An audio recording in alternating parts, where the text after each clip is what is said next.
The New Orleans Saints gave Houdats an early Christmas present with their largest margin of victory since week 2 of last year. But was it bittersweet? Was it the final dome game for some all-time favorite Saints? Taysom Hill, Cameron Jordan, Demario Davis, and although he didn't play, Alvin Kamara? Meanwhile, Sunday's win was a combination of new and old, with Shough again taking a step towards cementing his status as franchise quarterback. Charlie Smith tied a franchise record for most field goals in a game. And the defense, well, it was smothering, finishing off something no other Saints defense had done in 32 years. It was a whole lot of fun, kind of like the Dattitude podcast is going to be today. And here's my Christmas gift to you. It starts now. If you're looking for the latest scoop and in-depth interviews on the Saints, the NFL, the Pelicans, LSU, along with the best bets of the week, then lucky you. Along with high-powered, in-the-know guests who cover our teams, Jim Derry brings plenty of Dattitude. And he'll always tell you the way it is, or at least the way he thinks it is. Where you at, Dattitude family? Have you filled the stockings? Have you just, as your tree just overfloweth at the bottom? What you got going on? Some of you haven't finished. I know how it works. I haven't finished either. Don't tell anybody.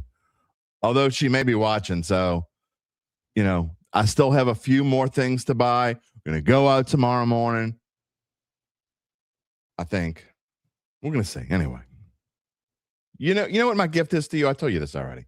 I hope this is good enough. I hope everyone enjoys their gift, because their gift today is Dattitude, episode number 454, presented by Evangeline Securities for a Monday, December the 22nd, 2025. I am your host, Jim Derry. You know what today is? It is Mano E Monday, the penultimate. I love that word. Whenever I get a chance to use the word penultimate, I use it. It is the penultimate Mano E Monday of the year. What does that mean? Don't get me wrong. Look, I only knew it because I accidentally stumbled it across. It's not. I'm from the West Bank. Y'all know that I don't usually use big words, but I stumbled across it one day and I'm like, that just sounds good. So I started using it, and I use it every chance I get. It means it's the second to last Mano E Monday of the year. We will be here next Monday. We are taking Wednesday off, by the way. I will tell you about that in a minute. But today's going to be fun. You type in to us, whatever messages you type to us, we will show here. I will talk back to you. That is what we do here. That is what's special about this show. I'm Jim Derry, 35 years on the New Orleans sports media scene. It was fun being on the dome floor yesterday. You saw my short. Most of you did, from the floor of the dome. I should have been doing it like that all year long. I'm like, I'm going to try something new. Sure, I tried something new. I'm like, this worked out pretty well. And then it worked out pretty well in the final home game of the year. And I'll probably forget how to do it by next year, but who knows? Yesterday was a lot of fun sitting next to Zach. And the Saints, I was worried because if the Saints would have lost yesterday, I missed 2 home games this year. Okay, I missed 2 out of the 8. One of them, we had some things going on, and the most recent one, that was last week, and I couldn't make it. The one before that, earlier in the year, I wasn't feeling that great, and I'm like, you know what, I'm just going to stay home today. The 2 games I missed before today, both victories. The Saints were 2-0 with me not in the dome this season before yesterday, and they were 0-5 when I was there. They're now 1-5 when I go. So actually, I got to see a win in person. It was a lot of fun. So we'll see. Are they going to finish? Are they going to finish this season on a 5-game winning streak? It's absolutely possible. Now, granted, the schedule makers giveth and taketh away. Actually, they tooketh away first with the toughest. But we told you this way back when the schedule came out. How is it going to work? How was this team going to manage the first 4 games? Well, the answer was they didn't. They wouldn't manage the first 4 games. And I keep hearing all this stuff, by the way. I'm all over the place this morning. We're going to get into it in just a minute, but keep all hearing all this stuff about, just think if they would have started Shough in the beginning. I don't think the record would, if it would be different at all, it would be maybe 1 game different. Okay. So it's not like if they would have started Shough, they'd be going to the playoffs. You got to realize, and again, this is something that we're going to get into because the theme of today's show is pretty much going to be the old and the new. Derry's Dime is going to be kind of a combination. It's going to be focusing a little bit on the new players, but it's also going to focus on the goodbyes. Was yesterday kind of one big goodbye? We're going to get into that. But the Tyler Shough thing, you can't say that if the Saints would have started Tyler Shough from the beginning, and I've heard this from multiple people in person, people telling me this. I've heard this for 2 weeks now. The reason why they didn't start Tyler Shough in the beginning of the season is simple, and they actually, I thought, worked it out very well.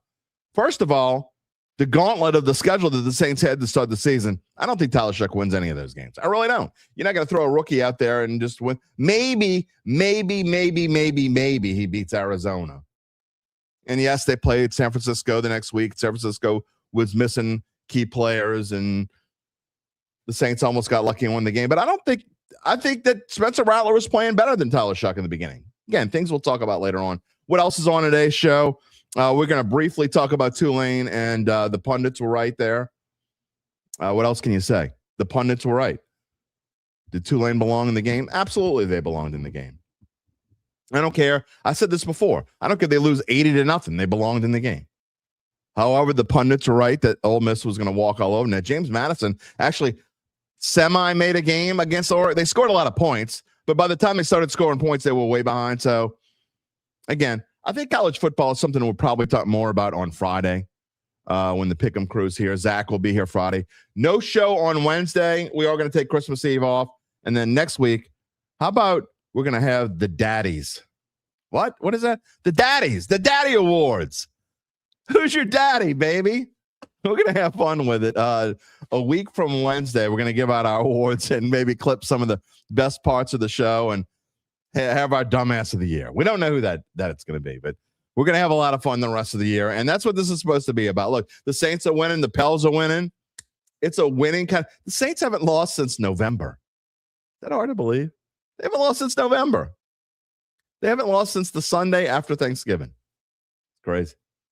Anyway, if you want to get in touch with me off the air, off the live platform later on, you missed it, whatever, you want to say hello to me and you're not here live, at Jim Derry Jr. on X, jim@jimderry.com is my email address. If you haven't done so already, please take a second to subscribe to our Dattitude YouTube page. We would so much appreciate it. We have been growing leaps and bounds, and we can only continue to grow with your help.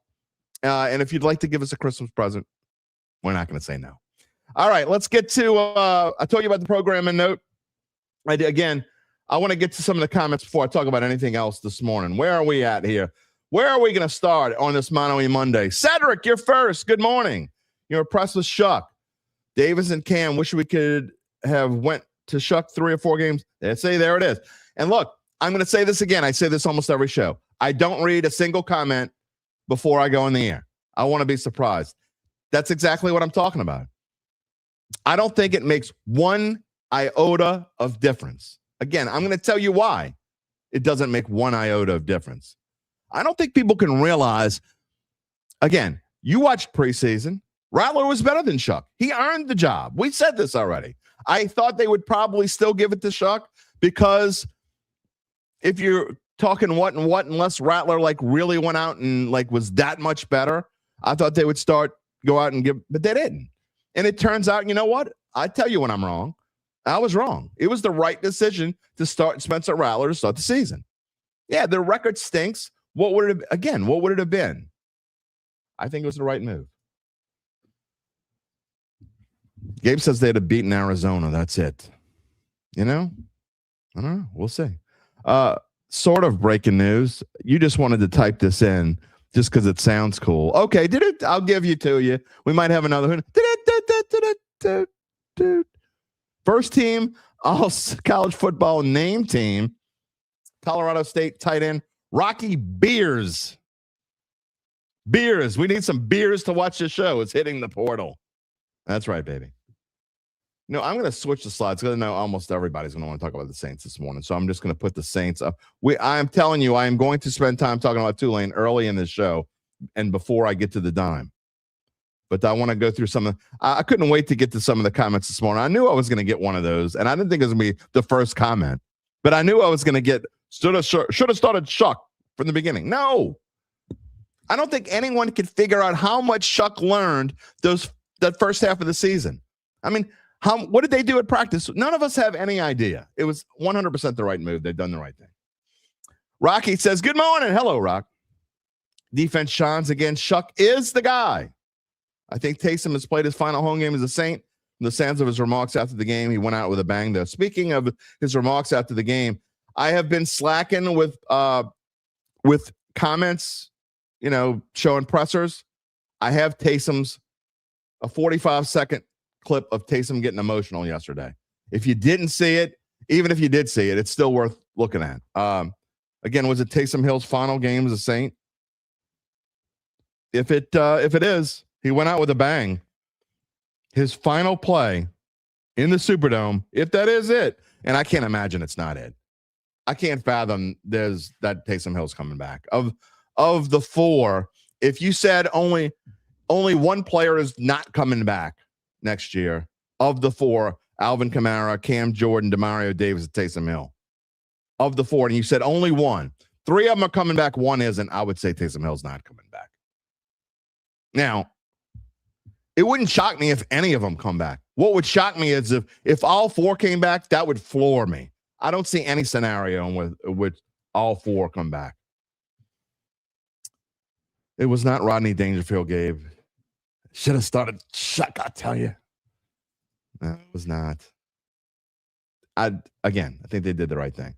One Smoke, good morning. Happy holidays. We getting Shough tonight. Have y'all heard that song yet? I told you. Now, see, you got that stuck in my head. I'd finally gotten it out of my head a little bit, and you put it back in. One Smoke, once Jeremiah Love in the draft. We'll see. UBN. Good morning, Dattitude Nation. Hit that like button and go Niners. I want to know from UBN, Gabe, why do you think, UBN's been giving us an update on our standings every week with the Pick'em. He didn't give us an update this week. Just saying. Is there a reason for that? I don't know. I mean, what is the reason, UBN, why you didn't give us an update? Uncle Big Nick, can we make some picks today? Well, can we please?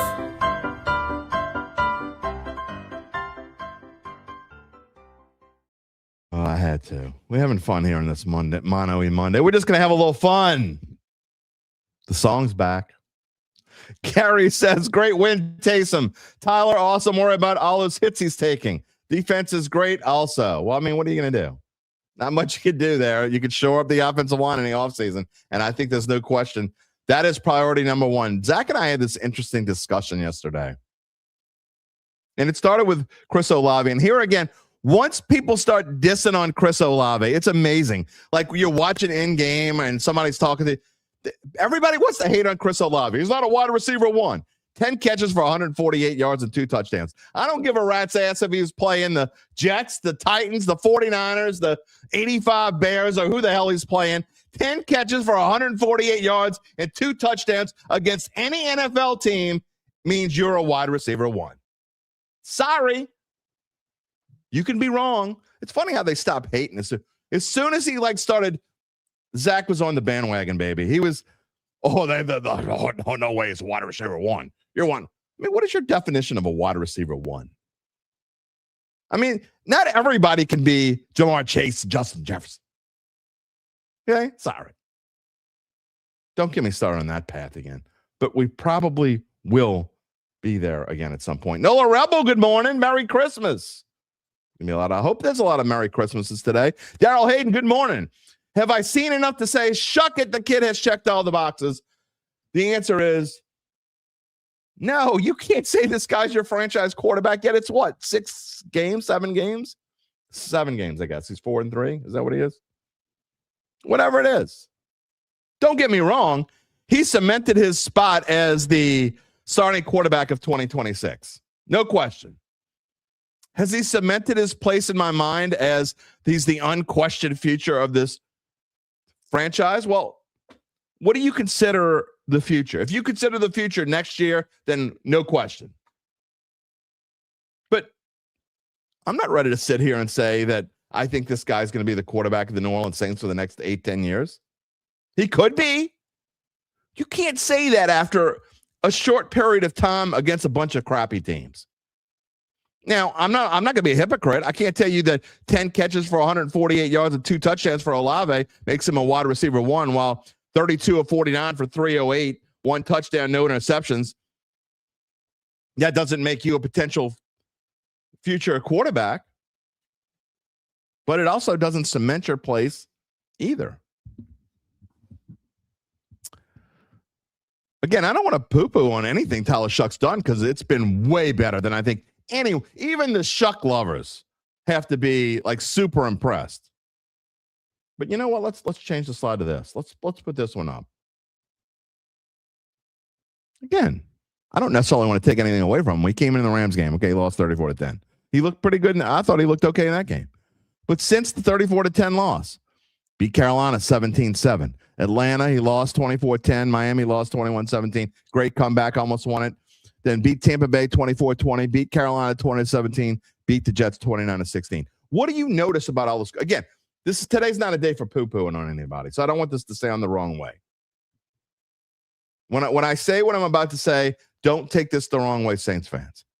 What do you notice about all those things? What are the point totals the Saints scored in those games, in the Shough games? 10, 17, 10, 17, 24, 20, and then 29. What will they be next year? Will they be with a better, let's not say solid because who knows what's going to happen, with a better offensive line and a much better first team offense? You would think it would get better. But if y'all want to crown him. No question we're going to see Tyler Shough as the starting quarterback next year. But let's not get too fired up just yet. Look at who they played and look at how many points they put up. If we're at this same point next year and the Saints are in the running for the playoffs and they're scoring, 24, 28 points a game, and Shough is averaging, 270 passing or 250 to 270 passing, and the running game is a little bit better and the offensive line's a lot better. Yeah, maybe. That's still a lot of red on that schedule. Charles Mangus, good, happy morning, glorious morning. 4 in a row for the Pels, 3 for the Saints. His wife cusses like a drunk Navy sailor at offices for both Pels and the Saints. It's too funny. All right, well, maybe we should have her on as a guest one of these days. She's livening up the show. Christopher Crump, Merry Christmas, everybody. What are Christmas gifts? The Saints are on 3 in a row, maybe 2 more. Get 5 in a row before the season's over. It's possible. It's absolutely possible. William, he was chiming in. Tyler Shough is the first Saints rookie quarterback with multiple wins in their first season since Archie Manning. That is not true. Not true. I know Bobby Hebert did it. I need to go back and look and see. I need to go back and look. Anyway, we'll see. I keep hearing, and in fact, I heard it. The Saints keep saying this, that Tyler Shough is the first Saints rookie quarterback to win a game they keep saying this. He's the only Saints rookie quarterback to win a game in the Dome. It's not true. Bobby Hebert and John Forkey did it. They were both rookies. Anyway, not taking anything away from it. Now he is certainly, I think he's the only rookie quarterback in team history to win 4 games in a season, as many as 4 games in a season. I believe that is true. I will have the answer for you on Friday. I will look at Gabe. Write that down for me so I don't forget, and remind me when we go off the air to look that up. You don't have to look it up, but I'll look it up and we'll say it on Friday's show. I believe that Tyler Shough is the first Saints rookie quarterback to ever win 4 games in a season. Bobby Hebert, when he came on in 1985, he didn't start until his first start wasn't until November, and he didn't win 4 games. I know that. He won his first game in Green Bay, and then he won at least 1 more game, I think 2 more games, but I don't think any Saints rookie quarterback has ever won 4 games. Kyle Sherman is here. Good morning. Merry Christmas. Hang on real quick. Okay. You cutting in on Kyle's comment. No, I was just looking at Bobby Abear's rookie season. He didn't win at Green Bay. They lost 38-14. Oh, that's right. They lost at Green Bay. He won at Minnesota the following week, and then he won in the Dome against the Rams 29-3 the week So after just that. two? The only 2 games he won. All right. I think Archie won either. Archie won, maybe you can look up what Archie did, but no other Saints rookie is even close. John Forcade, I think, only played a few games in 1987 as a rookie quarterback. Other rookie quarterbacks, Archie Danny won his Werfel. first start. Huh? Archie won his first start, yeah, and then they kind of stunk the rest of the season. 71. He went 3-7-2 his first season. All right, so he won 3. So I really think Shough. I mean, again, this is not official. I got to look it up, but I think Shough is the first Saints rookie quarterback to win 4. So anyway, we'll see you towards the end. Sounds good. All right, Gabe Henderson will be on in a little bit. That's why he's here. He's here to fact check me because I actually had I got to fix a incorrect fact that I had on yesterday's short. I had an incorrect fact that's coming up. Yes, I correct myself. When I'm wrong, I tell you I'm wrong. Going back to Kyle. Kyle says, I always say it's much better to cover. It's much more fun to cover a winning team. Hope is a powerful thing. Cam Jordan said it in the post-game presser. He stole it from the from a movie. Winning is like so much better than losing. It absolutely is. The play calling was exceptional. I thought it was not quite as good as the Carolina game, but good nevertheless. Gabe says Forcade went 2-1 as a rookie. I think that is correct. I think that that is the answer. I think Shough is the first Saints rookie quarterback to win as many as 4 games in a season. And to think that he's only had half a season, amazing. Tom, good morning. You love it when the Saints win, but feeling a bit wistful because Taysom and Cam. Grateful for all that they've accomplished. Happy holidays and who that's absolutely. It's kind of sad. Is it the last game for Taysom, Cam? I don't think it's the last game for Demario Davis. Kamara, probably. I don't know if Cam's gone, though. They might work something out with him to come back for one more year. I mean, the dude's got 8.5 sacks this year. Don't get me wrong. It's a great... What does Cam do if the Saints say, you know what, we don't want to spend the money on you? Does he go play somewhere else? It's not like I think Alvin Kamara goes and plays somewhere else. I don't know if Cam does or not. He's going to be 37 next year. Demario Davis will be too, but I got, again, coming up on them. They're a big chunk of Derry's dime. St. Louis Obispo, who that's? Good morning. Happy holidays. Happy New Year. Looking forward to a good, solid finish. An improvement all the way, not to mention the draft next year. St. Louis Obispo, who dat? My most hated phrase on planet Earth is not to mention, just to let you know. Because you just mentioned it. It's the editor in me. I can't help it. But you are correct. There's a lot to be, again, that the dime focuses on the old combination of the old and the new. Lots to be hopeful for. S. Callie, good morning. Who dat? Barry Ulay, good morning.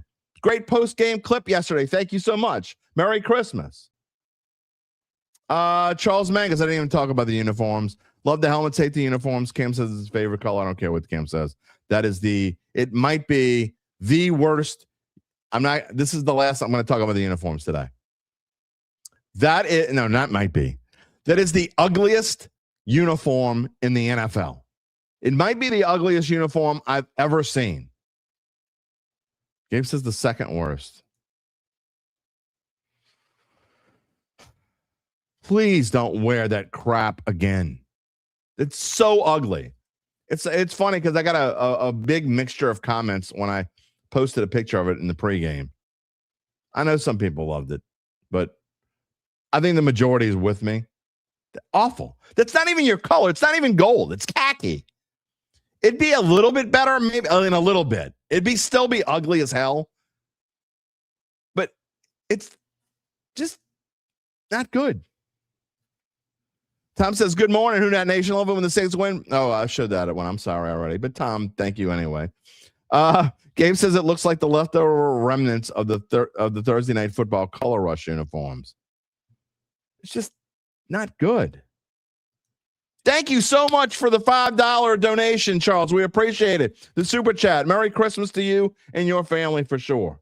Merry Christmas to everyone out there. Thank you so much for the donation. We appreciate it. And all the donations that you've given over the past few weeks. We appreciate it. Randall, good morning. Glad you're here. Mr. J. Hamilton. Who dat, baby? What's going on? Chad Gage is here. Good morning, the Who Dats of Dattitude. Future looks so good. At least give Loomis credit for what seems to be one hell of a draft. 2. I think the Saints have had 2 really good drafts in a row. Just saying. Randall says he hopes Kellen Moore can retain Brandon Staley. He wants that man coaching his defense for the next 10 years. Well, he's not going to coach the defense for the next 10 years because he will get an opportunity to coach elsewhere. However, I don't think he's going anywhere anytime soon. Never say never, but I would be surprised if Brandon Staley is a mix in this next coaching cycle. Okay, big dog, what's going on? Lance is here. Who dat, baby? Earl's Picks is here. Let's go, baby. Who dat? UBN. UBN. There's his update. Thanks for the $20 Christmas super chat. The Pick'em update. Jim is still in last. Somebody had a pretty crappy week this week and got super bailed out there by the Patriots in the end yesterday. Okay. Yeah, nothing but love going on out here. Bill says, well, Jim, the old man from New Mexico told you Taysom is old and wise. He is. Look, I'm going to get back to more of my comments here. I still got a ton in the queue, but I am going to look. I'm going to show this slide, and I just don't know how much time I want to spend. But I got to get to my friends here. We have not talked about my friends at Evangeline, nor have we talked about Joe DeStefano Insurance yet. But real quickly, and I don't mean to gloss over this because it's not something I mean to gloss over, but I know most people here want to talk about the Saints. I'm just going to say, and I got a Pell slide. We may bring that up at the end. Great for the Pels, but this is pretty much a Saints show today. And the headline for Tulane is, sadly, the pundits were right. 41-10. I don't know. Gabe may talk about this later, so maybe I'll show this slide again later. He says no. The CFP quarterfinals are set, and Tulane's not in it. That's no big surprise. What I'm surprised about, and I know a lot of you aren't, and I don't know why I made this a best bet. Looking back, it was a really, really dumb pick as far as best bets go. I should have gone with just the one college football. And hindsight's 2020. My best bets, I got Alabama right. I got Tulane very wrong.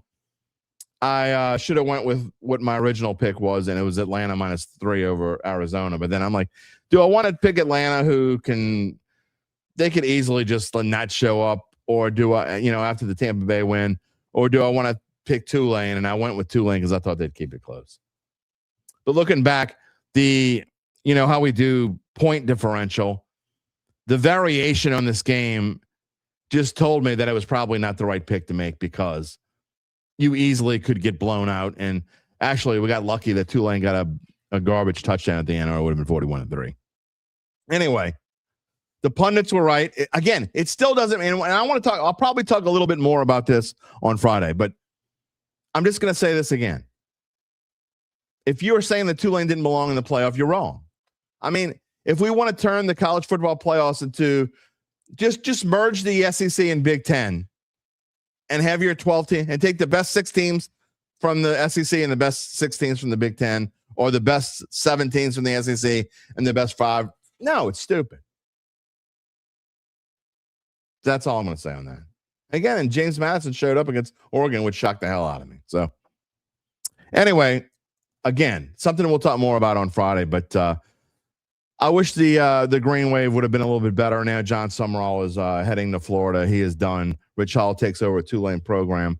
Will Tulane be as relevant again next year? I think they have a good chance. Let's see what they do in the portal and what they do from recruiting wise. We'll see.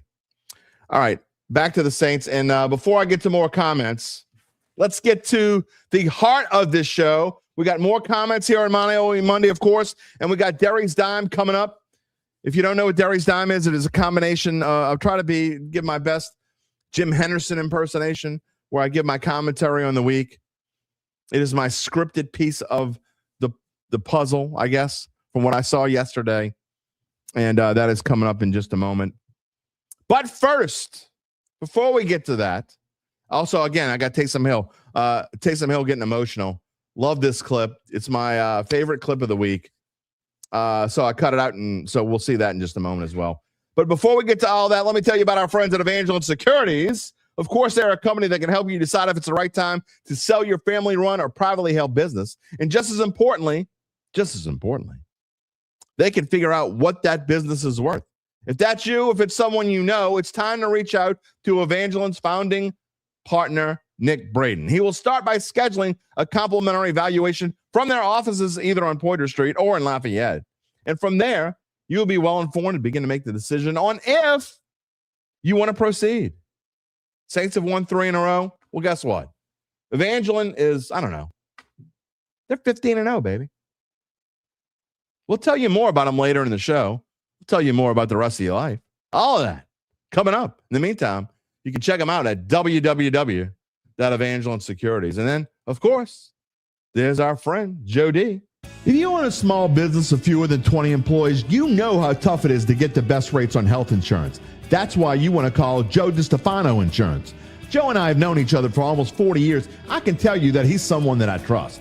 Look, health insurance shouldn't be one size fits all. And with Joe DiStefano, you get access to PPO networks and flexible plans designed to fit you, not just a cookie cutter mold.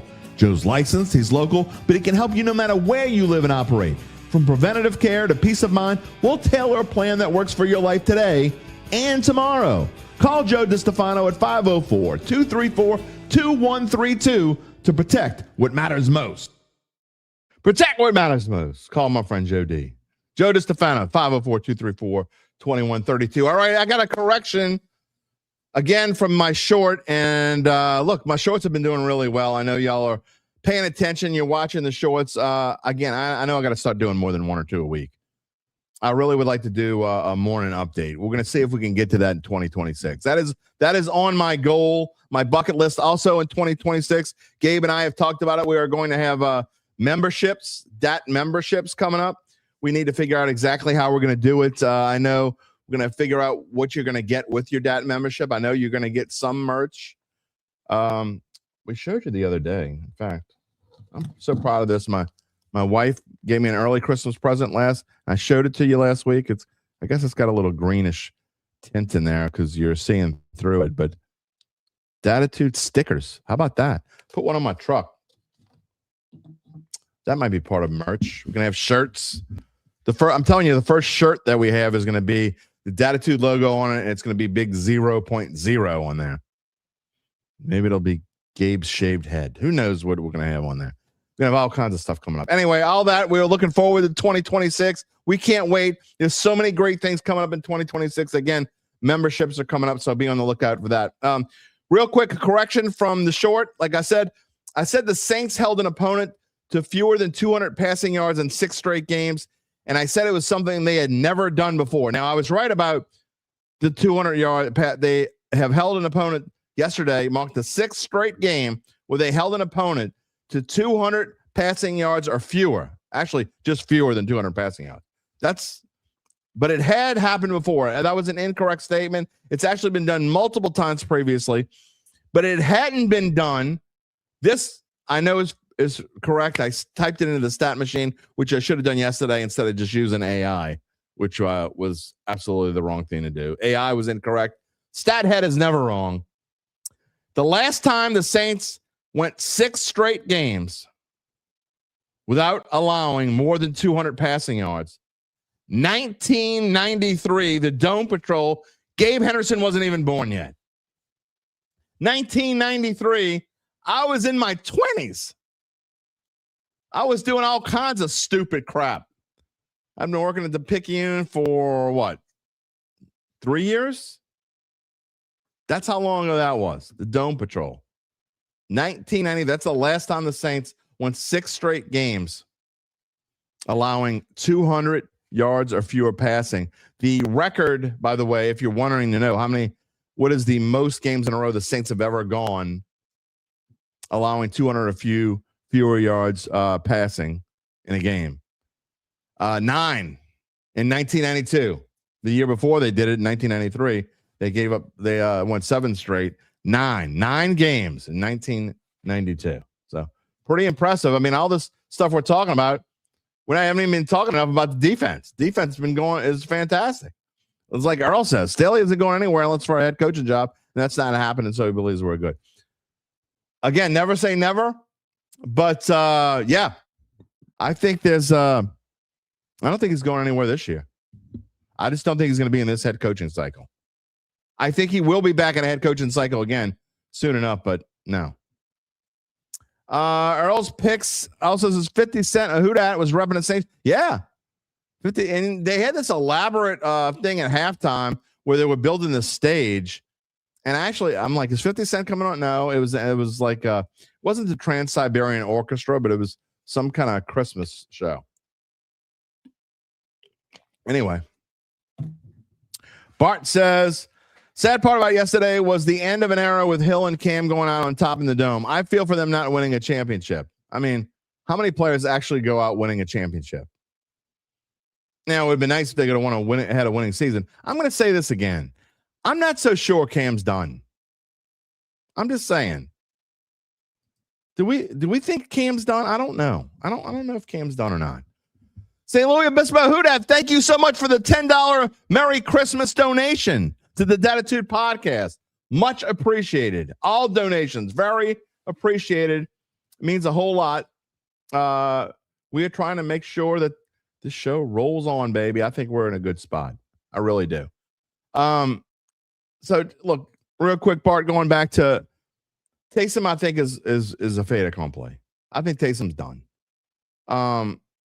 He was effective yesterday. I'm going to give him that, but how much of that was on sheer emotion? Because honestly, he hasn't been effective at all until yesterday. So we'll see. Again, that's part of my dime. I'll get to it in a minute. Randall, I just hope we finish last in the division again this year, so we have the last place scheduled next year as well. I don't think it's happening, Randall. You keep hoping that this team loses. You don't get it. You're the last person on the tank train, buddy. You just are.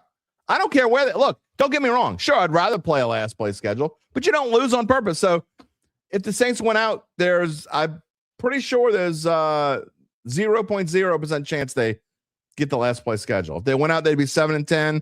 And the Falcons, I think the Falcons have 5 wins or 6. Gabe, can you tell me real quick?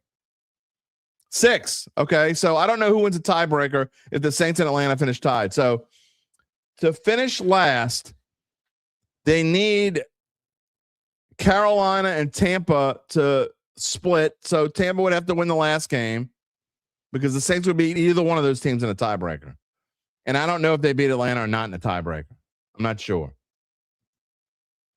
It'd be the Saints have a better division record, so Atlanta would get the last place schedule, right? Yeah. So if the Saints went out, they're not getting the last. I think there's 0.0. You don't root for your team to lose ever. Doesn't matter why. Who they get. We told you. I told you the difference. They would get Kansas City instead of Las Vegas. If they finish 3rd, they're going to get Kansas City. If they finish 4th, they're going to get Vegas. Falcons play the Rams next week. Yeah, I'm just talking about it. I don't think the Falcons are going to win next week. What I'm saying is the Saints-Falcons game is probably going to be for who gets the last place schedule. You don't do that. Musette, thank you so much for the Merry Christmas present. $20 donation. It's so much appreciated. Again, thank you all for the donations. I truly appreciate them. I really do. I thank all my regulars. I know I keep saying how grateful I am for my regulars, but if I wouldn't have all of you guys here, all the people that have been with me through thick and thin, I don't know that I would have gone the independent route. I don't know what I would have done, but the fact that I had all of you, that's a main reason why I'm still here. It really is. I'm not just saying that. Thank y'all all so much. It doesn't matter whether you donate. I mean, I appreciate the donations, but all the people like Hakeem, thank you so much for being a part of the Dattitude family. The record would be the same. Talking about Shough, the Saints are growing, but they're still a bad team. And I know I'm way behind here. I don't know. And look, I had this conversation with someone yesterday via text. You know who you are. Someone who thinks that I don't know that the Saints are. I don't think you could say they're a bad team. The record doesn't say they're a good. I'm not saying they're a good team. I mean, 5-10, you're not a good team. I don't care if you won 3 in a row or not. I don't think they're a bad team. I think they're an average team, or maybe just slightly below average. I'm a Gabe thing about this, because when you come on, I would like to know, what is your overall rank of where the Saints, like if you had to rank teams right now, 1 through 32, where would you put the Saints right now? Not even their whole body of work. Where would you? I'd say I'd put them probably in the 20-ish. I think I could find 12 teams that are worse than the Saints right now. I mean, the Saints might be legitimately the best team in the NFC South right now. I mean, they swept. If they beat Atlanta, they're going to be 4-2 in the division. That's going to be the best record in the division, I believe. The Saints have a chance. I'm not saying it's going to happen, but the Saints could finish second in the NFC South. How bad is that? If the Saints went out and Carolina, if Carolina wins out, or they don't have to win out as long as they win the last game. If Carolina beats Tampa, if Tampa loses out and the Saints win out, Saints going to be second in the NFC South. Interesting. And they'd play the Chargers next year. And they'd play, I'd have to go through it. We're going to have, maybe on Friday's show, I'll give you the different scenarios on who they're going to play next year. Because we're going to start talking about that. Earl's Picks. Merry Christmas, Jim and Gabe, all the Dattitude family. Thank you for the $10 donation. Earl, thank you so much. It's a Merry Christmas indeed. Thank you so much. Thank all of y'all. Let's see what else I'm trying to move ahead now. I don't want to get I don't want to miss some of these. Sean, what's impressive about Shough is he lifted the team with practice squad players playing a lot of key positions on offense. That's true. Absolutely true. Absolutely true. Hakeem going back to talking about why Shough wouldn't have won it. Rams, Bills, Bears, Bucks, 40. Well, he played against the Rams. He lost. So that, yes. Would he have beaten the Bills, Bears, Bucks? This Shough might have beaten the Bears. Maybe. Quite possibly. He wouldn't beat the Bills. Although the Bills, they kind of stunk up the joint against the Browns. Well, if you had the Bills yesterday, if you're still in Survivor and you had the Bills yesterday, you were sweating your ass off. What are the 49ers going to do tonight? We're going to have a Monday Night Football pick in just a little bit. I hear you. This O-line does stay. Look, I'm not saying you're wrong, but lack of weapons on offense. I just don't think they don't have a running back. We're gonna get after the dime. I want to get, and I want y'all to stick around for this. After the dime, you know what I want to talk about this morning too? What is your order of needs for this New Orleans Saints team? Because obviously that's what we're gonna start shifting to soon. What is the order of needs? And it's why I keep coming back and harping on Olave. Do you want someone to compliment Olave? Sure. But you're about to give Olave, you can hate it, you can like it, you can love it, you can hate me for saying it. But it's going to happen. They're going to give Olave a 4-year contract. At least 3. It's going to happen soon. And he's going to get in the neighborhood of $27 million a year, $27 million a year. You're not going to go out and get a receiver in free agency, not a wide receiver 1. Are you going to draft one? Probably, but you better not do it in the first round. I keep seeing these mocks, and the mocks are never right, by the way, especially mocks in December. You don't draft a wide receiver in the first round if you're the Saints, because you have so many. To me, you have 3 other needs that are more important than wide receiver, in my opinion. I'm not saying don't draft him because you do need him. And don't forget about Bub Means, by the way, who's going to come back. I think Bub Means can play a big role for this team going forward. You love the daddies? We're going to have fun with the daddies. Gabe and I got to get together and figure out what's going to be on the daddies. Daddies are going to be our award show. That's going to be on New Year's Eve. It's going to be a recorded show. You're more than welcome to comment on it. Please, by all means, do. But no show on this coming Wednesday for Christmas Eve, and New Year's Eve will be a recorded show. One Smoke says, I'm going to be real. They need to put the best 12, or we're going to keep getting blowouts in the first round. I'm talking about Tulane. Yeah, I don't agree. I disagree. Lance says Jeremiah Love. William, stop with that.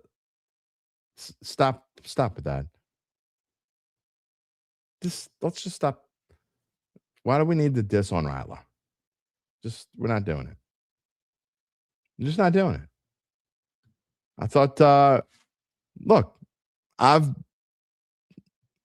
going to tell you this about Spencer Rattler. I am super, and I mean this wholeheartedly, super impressed with the way he's handled everything. He could put his tail between his legs and said, you know what? This is a bunch of BS. No. I see him every game being a part of, sitting next to Shough, talking to Shough, trying to be a part of the team any way he can. If he's going to come in, he's going to be ready. And I have changed my opinion on this kid so much over the past, I'm going to say 10 months. It started with him showing up at all the Super Bowl events and wanting to talk to everybody and being a part of this franchise. I'm going to say that I thought he was phenomenal, really, with how he's reacted to everything. And I think you want to talk about Shough cementing his place as a starter in 2026. I think Spencer Rattler cemented his place as the backup. I think that's what I think. I'm not getting into that whole thing. The whole Shough debate is over. It's dumb. Again, I know I'm looking at comments that are like a half an hour old, and I'm getting to. I just catch so many early. I'm getting to them as fast as I can, but I'm just telling you.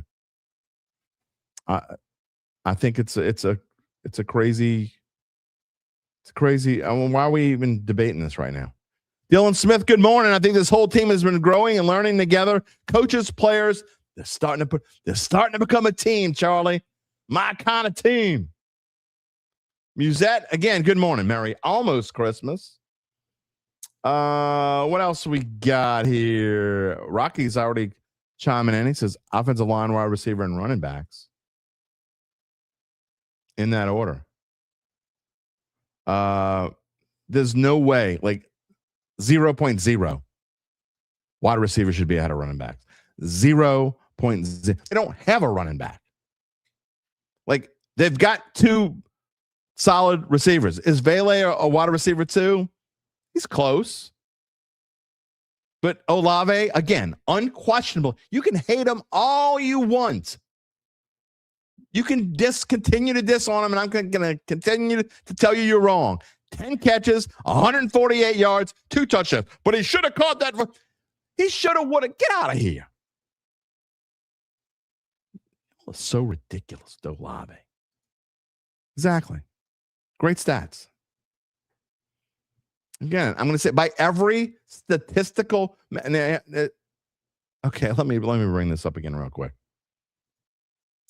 Gabe says running back is especially more important in Kellen Moore's offense. He loves to run the ball first. There's no question that's true.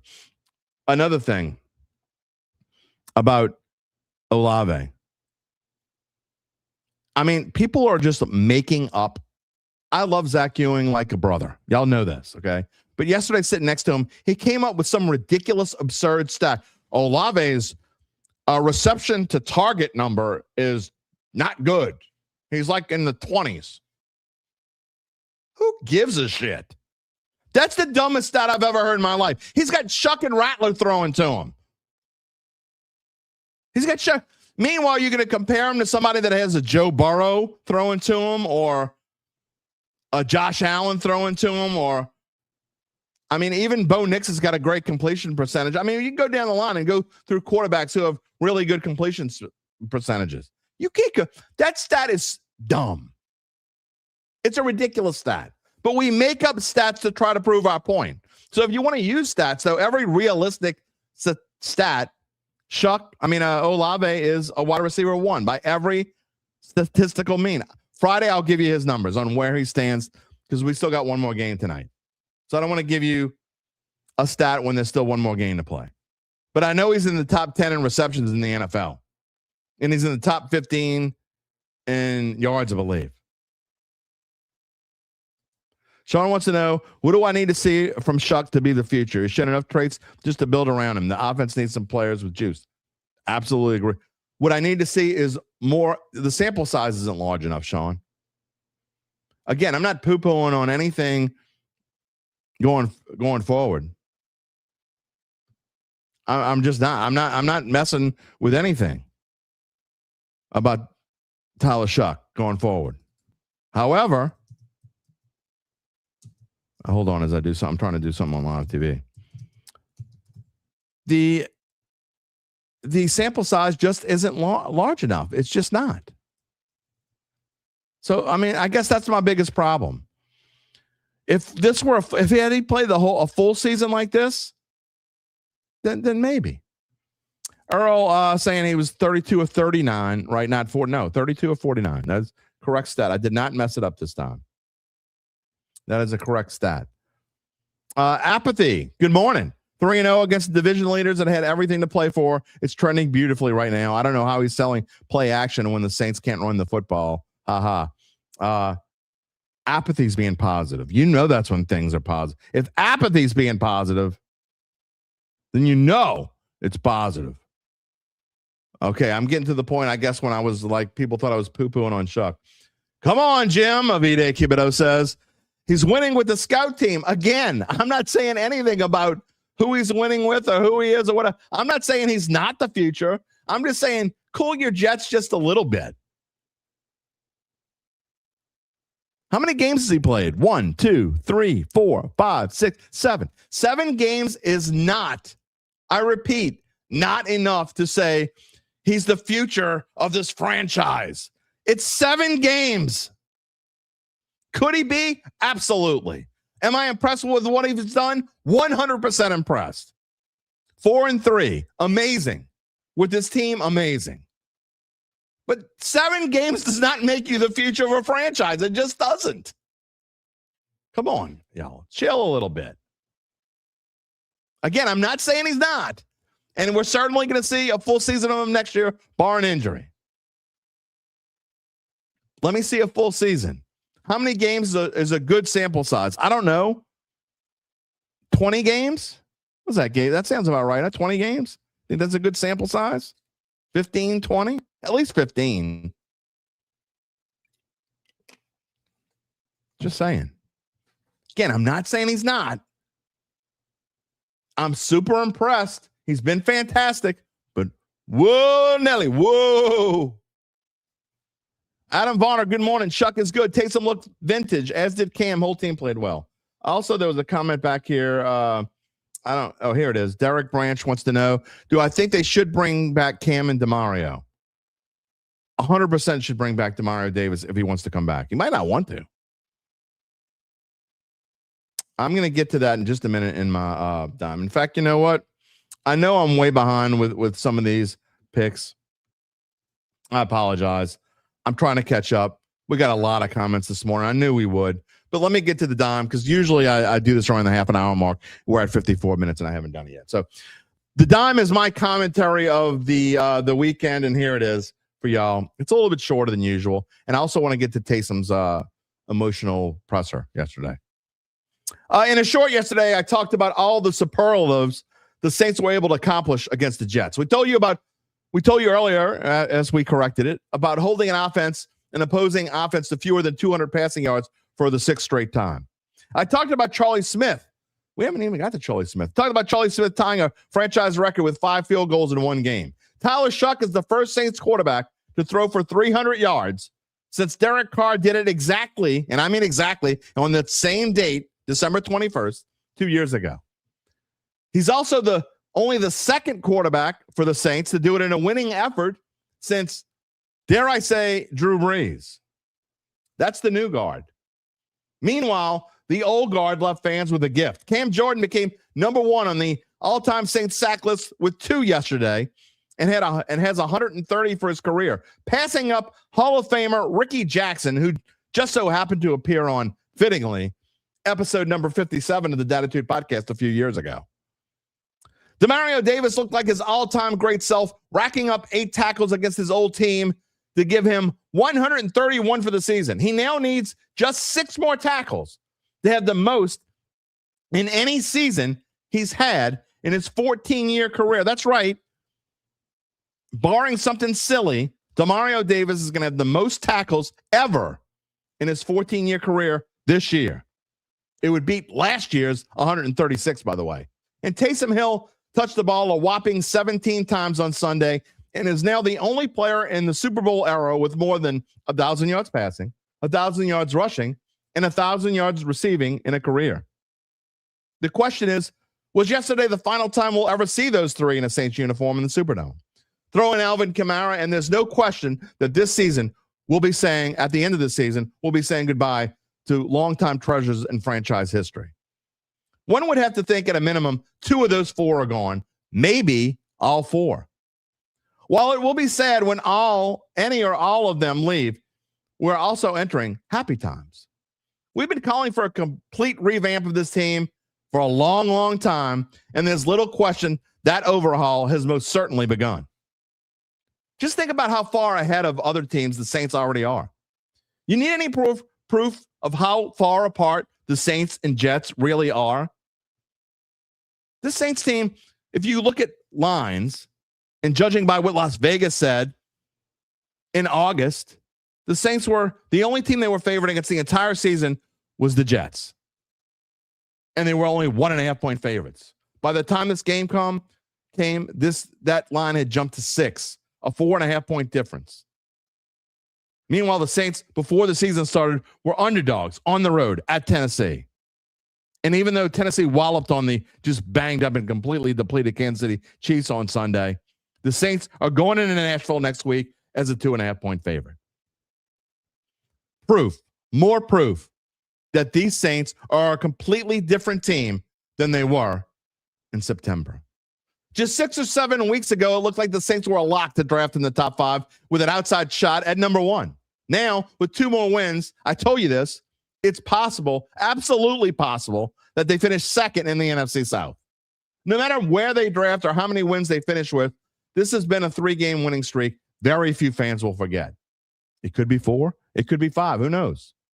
Because as sad as the recent past has been, and we likely, again, will shed another tear or 2 in the near future, the long term is as bright as it's been in more than half a decade. The page is turning, my friends. Happy days are on their way.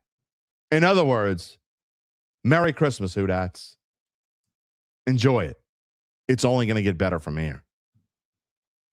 And that's my dime. Look, there's lots to love about what we've seen, obviously. 4-2 in the last 6 games. 4-2 in the last 7 weeks, last 6 games. We told you in November when they got shellacked by the Rams, that was the nadir. We said it here. I said, this is the bottom floor for these Saints. It's only going up from here. But I don't think I could have imagined how much better it was going to get in such a short period of time. Let me just think. Realistically, had the Saints finished the comeback against Miami, they would still be mathematically alive to win the NFC South. And not only mathematically alive, like with real possibility. That's insane. Had they finished that comeback, they would now have won 4 in a row. They would be 6-9, and they would have a chance to win the NFC South. Legitimately. That's where this team is going. Are they going to win their last 2 games on the road? I don't think so. I said this before. I don't think they're going to finish the season on a 5-game winning streak, but it wouldn't shock me if they did it either. I was about ready to rip up that over 6.5 ticket that I mistakenly bet, and I looked it up. I bet it on May 9th, the day before Derek Carr said bye-bye, because I thought I was getting value.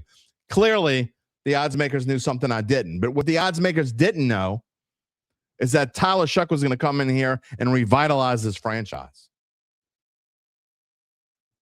Sean says no Kamara, no depleted O-line, no Shaheed, no Cooks, no Vele, no Miller, no Neal, no Means, no Polk, no Palmer. Yet Shough has been productive with practice squad play. I get it. There's no question. I get it. I 100% understand where you're getting from. By the way, Rocky loved the unis. Why not? You can be different and still make it look good. By the way, just because they're different doesn't make them good. For those of you who love change and love things that are different, great, be different.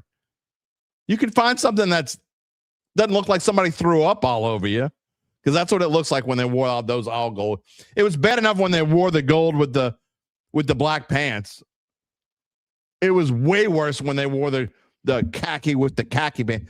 The Rook says it's light gold. It's not light gold. It's khaki. In no shape.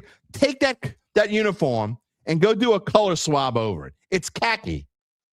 It's terrible. It's not their color. That's not the gold. Match the gold in their helmet to the uniform. They don't match. It's not the same gold. That's not gold. You say whatever.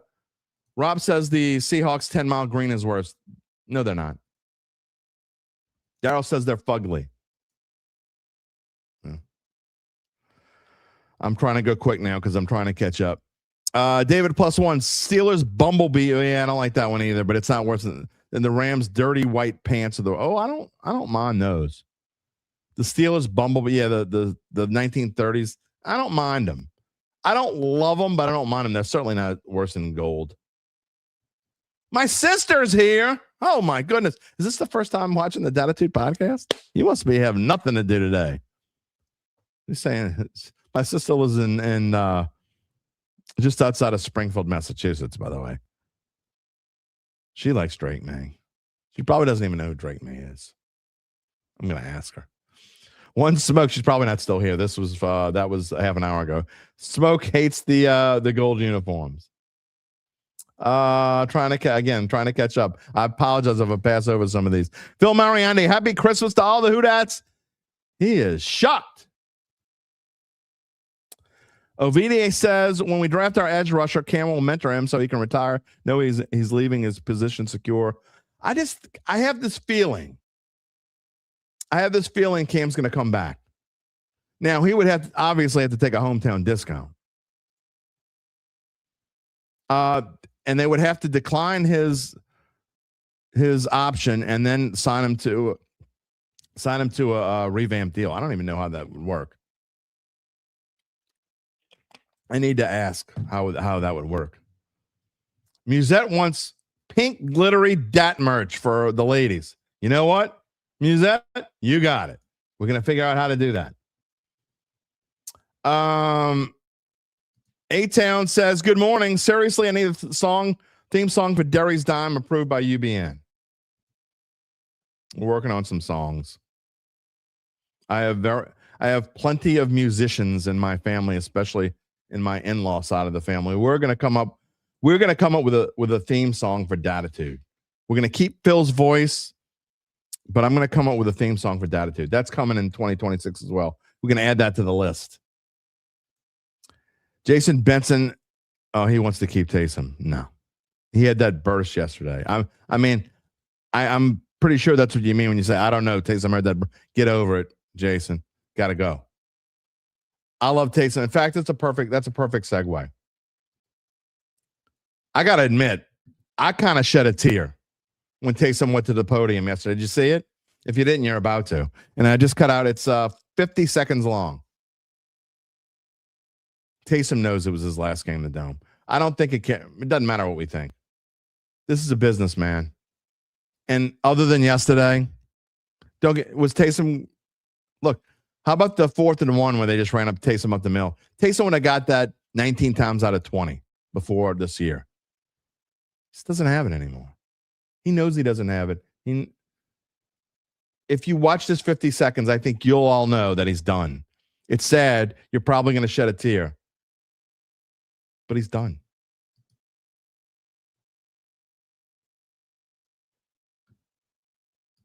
Oh, I don't know why it didn't play. Let's see if I can. Man, I hate when it does that. Here I am on live TV. I don't know if it's going to play like this or not. I'm not sure why I didn't download it correct. I used a different thing from my. I used the. Let me see if. Hold on, real quick. Let me see if it's going to play. If I do this, will it play like this? Nope. You know what I can do? Okay, I'm going to play more of it than I really wanted to play, but this is the only way that I know how to do it. Yeah, let me do it this way. Let's see. Live TV, Derry. Live TV. I think it's this button. Video file. Let's see if I can do this here. Again, the part where he gets emotional comes up probably a little bit later than I would like. It's going to be about a minute or a minute and a half till it gets there. Let's see what we can do here. Let's try this.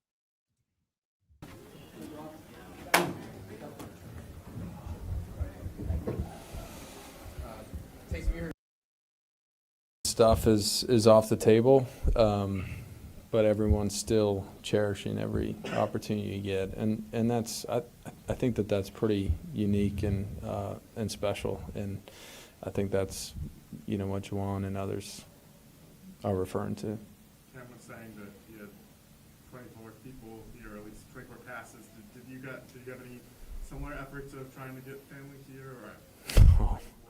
Yeah, we got a lot of family here. Yeah, we got a lot of family here tonight. Yeah, my entire family's here for the game, so it was fun to have them here, and feel a lot of love and support from people around me. That's for sure. Did you take a second? Again, I didn't have a chance to ask Cam this. I know you've meant so much to fans and to this team, and seen a lot of ups and downs. Even just coming off the field for not to say it will be, but just understanding that things change in this game. Yeah, it's ask me the tough questions. Look, my wife asked me that this morning. Excuse me, and I didn't really feel any type of way this morning. But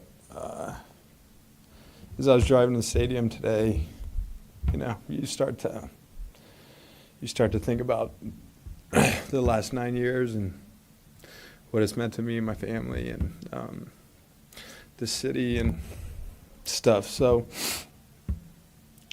I think for me personally, you just try to take it all in, we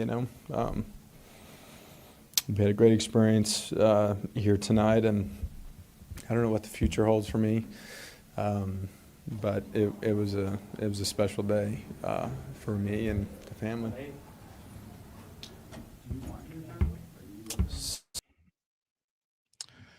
Kind of sad. I mean, A-Town says he thinks Taysom will play for Peyton in 2026 and retire as a Saint in 2027. A-Town, I know that it just seems like a natural transition. It's possible. I think he's done. I really do. As much as Sean Payton loves Taysom Hill, I think he's done. He has not had the same. He just doesn't look, again, and we talked about this. He's already done way more than I ever imagined he could do. At his age, coming back from just incredible, devastating knee injuries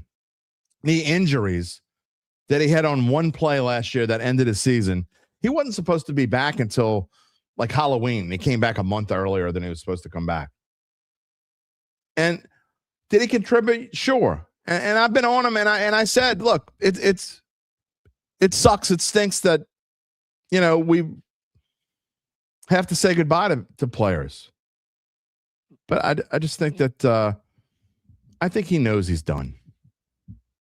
You listen to that. I don't think it's just Saints.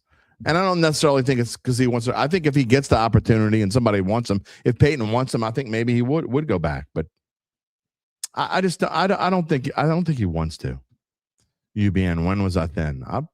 For a long time. I didn't get like this until later in life, my friend.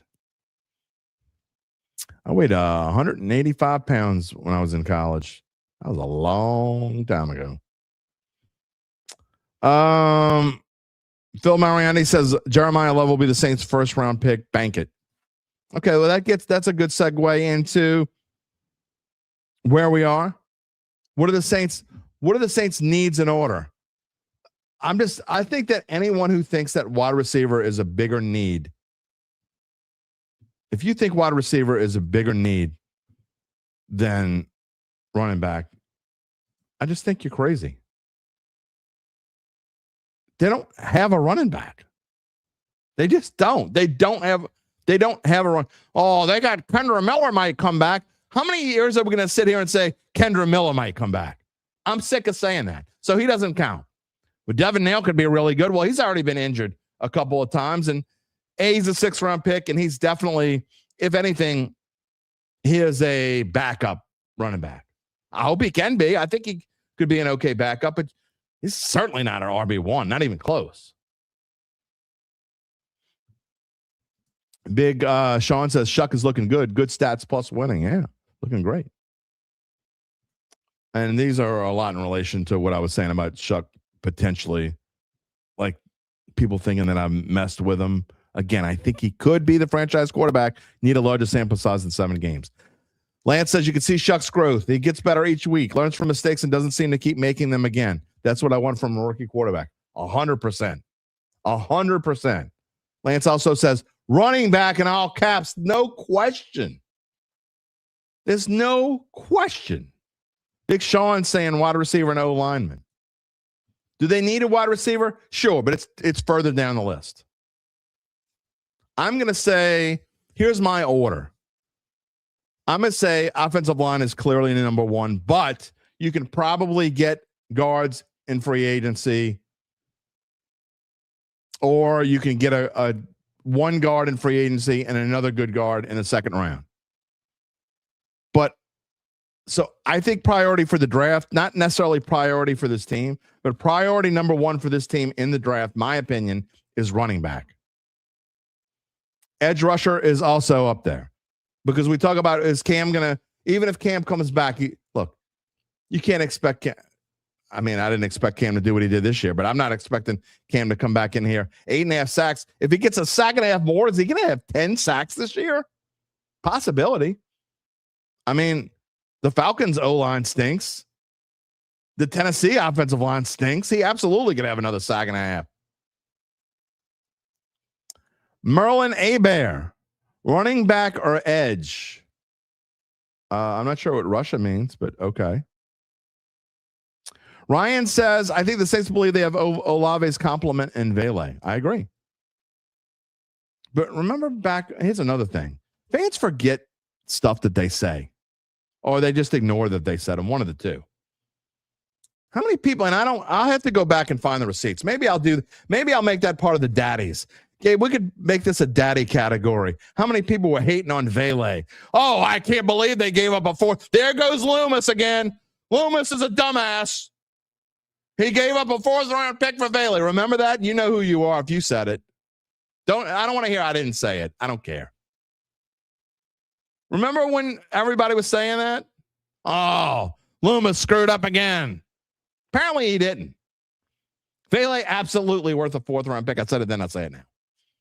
Earl's pick says his order is middle of the O-line, running back, wide receiver, edge. Okay, I'm okay with that order.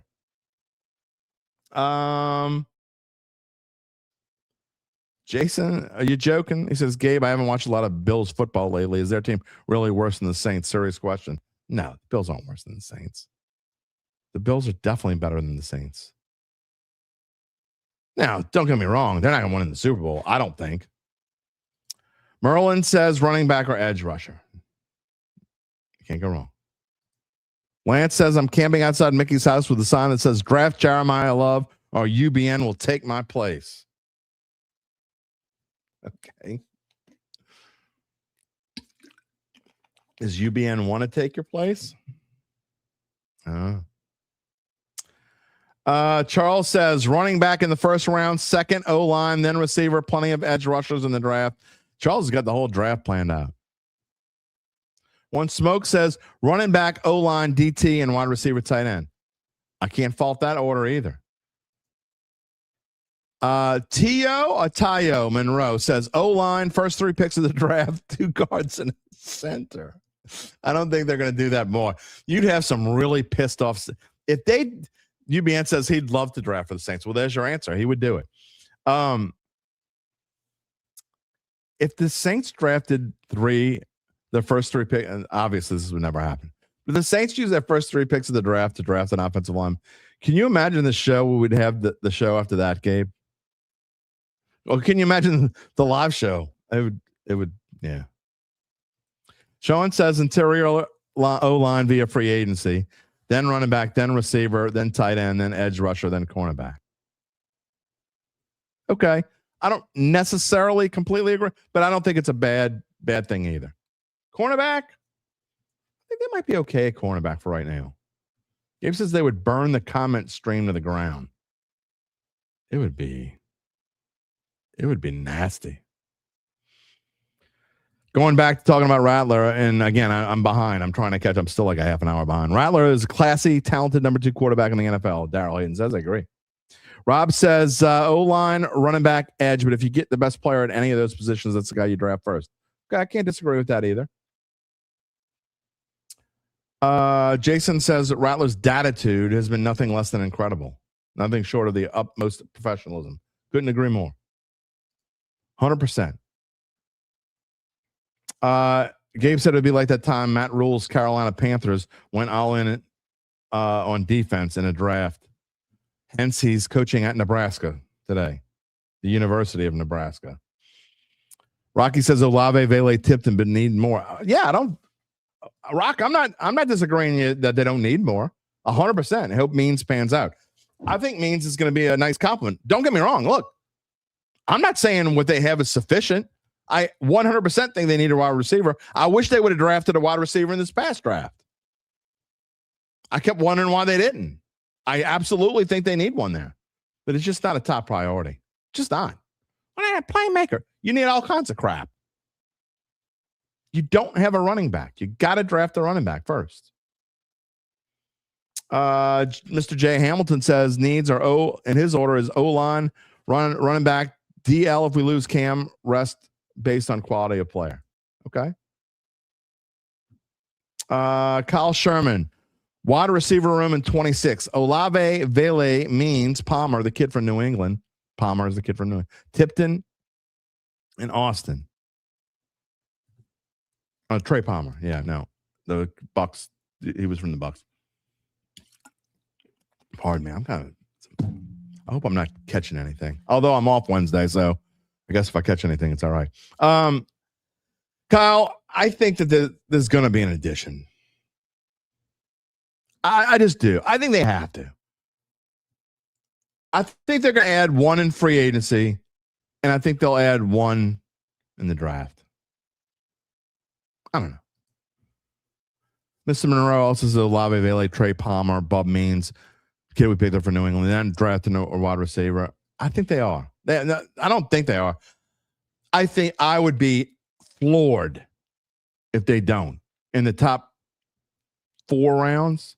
Gabe, do me a favor. Look up real quick before. I know we're going to bring you on in just a minute, but look up the Saints. I know they gave up. I think they might not have a 4th round pick, but I don't know. There was a contingency. They might have to give up the 4th round pick if Yadam played 25%. They have 2 4th round picks.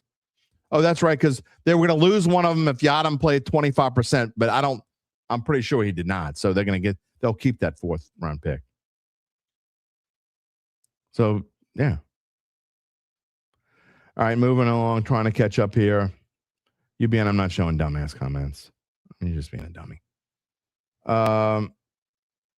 Let's see here. Big Sean says about Shough, he agrees on pumping the brakes because he only played 7 games, but he's looking good so far, 4-3 as a starter. Amen. I mean, that's really what I'm talking about. Exactly. I know. I said the C word. Sorry, Lance. Had to. It was part of a fact. Jason, so when is the last time Saints quarterback threw for more than 300 yards? 2 years ago. Said it in the dime. Exactly 2 years ago yesterday. Carr threw for 300 yards, I think it's 320 something. against the Rams in a losing effort. You might remember that game was a Thursday night game, and the Saints were at L.A., and they were getting their asses whipped, and then Carr led them to a pretty decent size comeback and got them sort of back in the game. They never really were back in it, but Lance says D tackle inside of D line. I don't know. I don't think that's really. I think they need a rusher, edge rusher before that. We'll see. And anyway, you don't draft that early. Lance says dodged a bullet with Aaron Glenn. Absolutely. I think so. And look, I was on the Aaron Glenn bandwagon. So yeah. Apathy, and this is not verified, although I say things that aren't verified all the time. Shough is 4-3 as a rookie starter. The rest of the QB rookies this year in the NFL, 7-33. By the way, I'm not trying to start shit when I say this, but aren't you glad the Saints didn't do what some of y'all wanted them to do and draft Shedeur Sanders early? Well, they only lost 23-20 to the Bills. Yeah. He still threw 2 picks, and it was a couple of those sacks that he took. They ended up, it was like 4th and 38 or something because he kept going backwards. He's the human sack machine. And I'm not talking about a defensive end who makes sacks. He creates sacks a different kind of way, not in the good way. Terrible. Dude, he's not good. Infantry, man, is saying Cam Ward is starting to look a little better. The media's still doing everything they can to cover Shedeur. That's really crazy. I agree. Look, jury's out on Cam Ward. I don't know what to think about Cam Ward yet. When they get a decent offensive line, I think he could be okay. It's going to be really good. I don't know. Paul Laporte wants to know, do I think the Saints will be back on primetime next year? I think there's about a 98.9% chance they'll be in a primetime game next year. Then maybe just like one Thursday game. However, if the Saints went out, usually the networks like to, I think if the Saints went out, or even if they finish 6-11, I think there's a good chance they get a Thursday game and a Monday night game. I don't think they're going to get a Sunday night game. Sundays are for the good teams. Maybe 2 years they'll be back on Sunday Night Football. Earl says Taysom knew it was his last game. That's why he had his entire family there. Moore knows that also. That's why he had so many touches. I mean, look, they threw the touchdown pass to him that got called back. There was no question they were trying to get Taysom Hill involved in the touchdown. So what did they do when it didn't work and they got the play got called back? Oh no, we're going to finish Taysom's career on an exclamation point. And that play wasn't to rub it in on the Jets, but they let Taysom throw the ball because it ended up being his last play in the dome. I mean, it's not. I think everyone can read the room. I mean, maybe I'm not reading the room on Cam because I think Cam doesn't think he's coming back.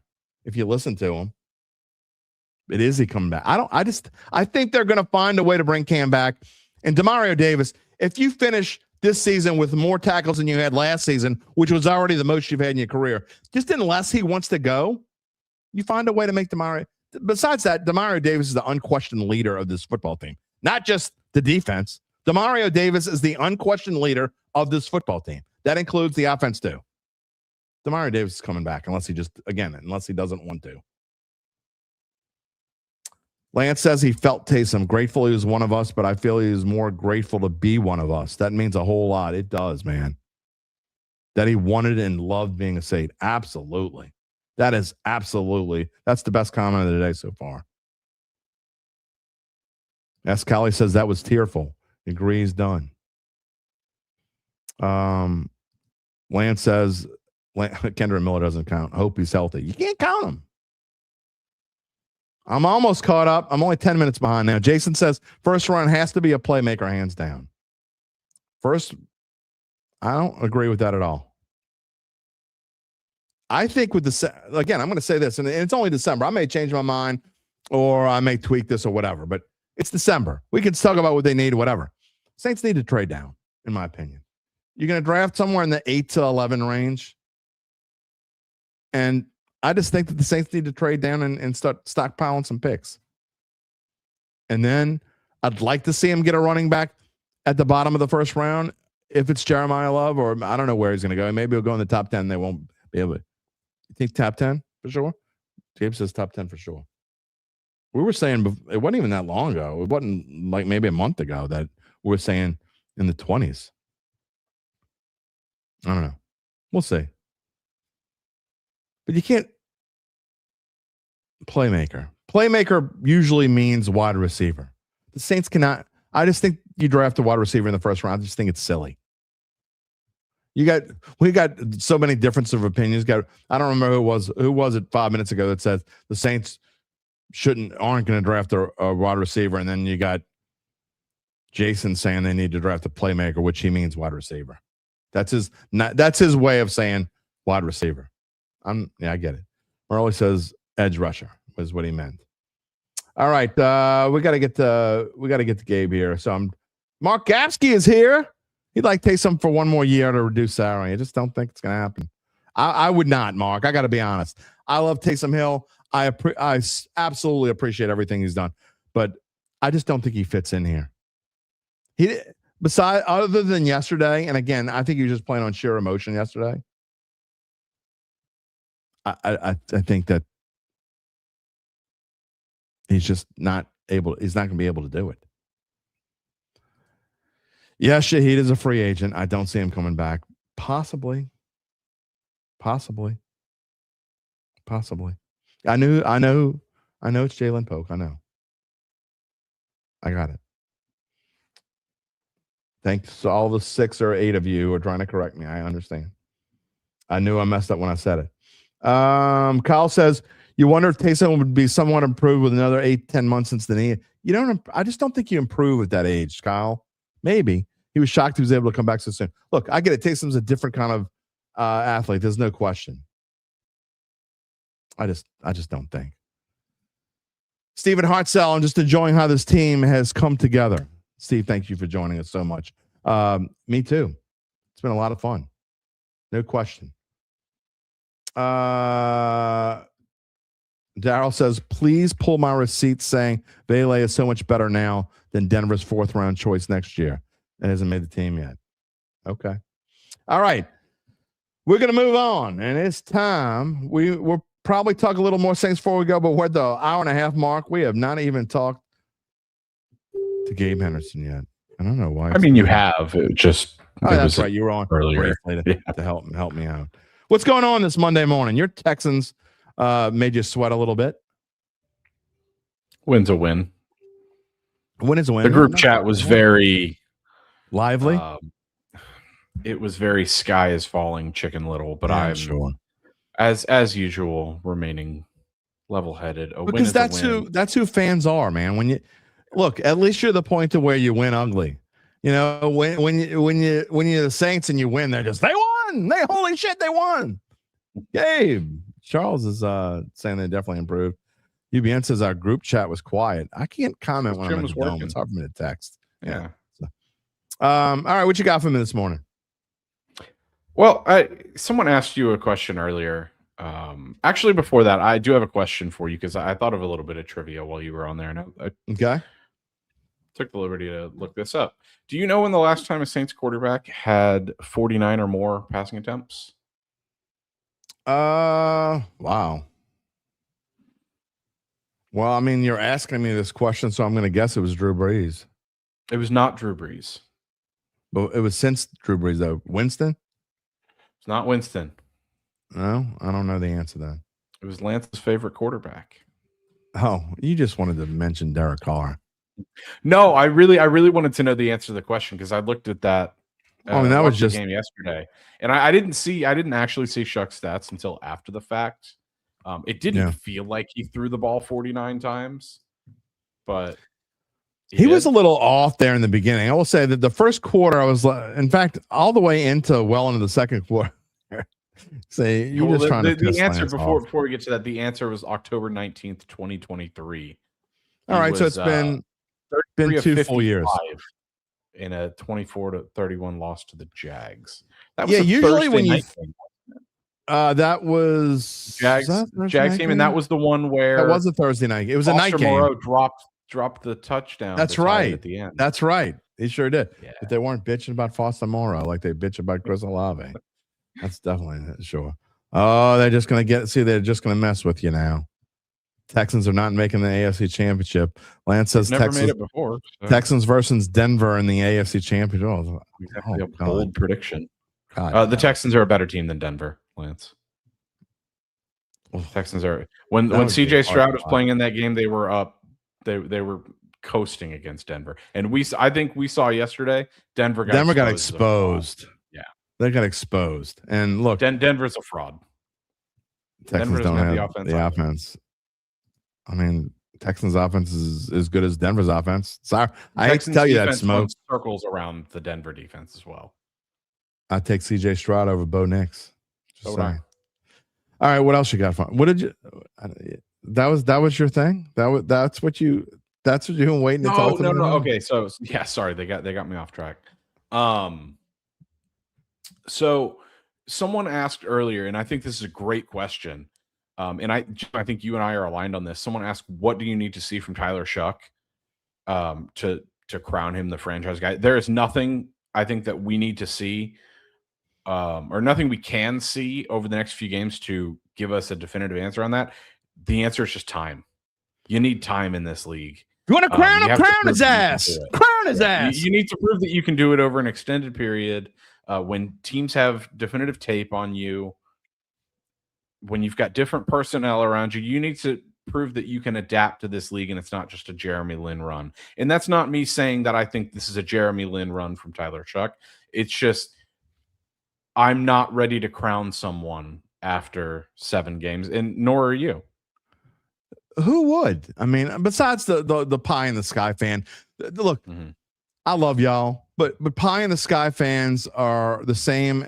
You're the same fans who the sky is falling fans. Okay, you know this show is based on reality, and I love. Look, you're a pie in the sky fan. You're welcome here as much as anyone, but you know we're based in reality. I'm not going to tell you that it absolutely sucks or this is the greatest thing ever. You're hardly ever going to hear that here. Okay. We try to keep it as even keel as possible.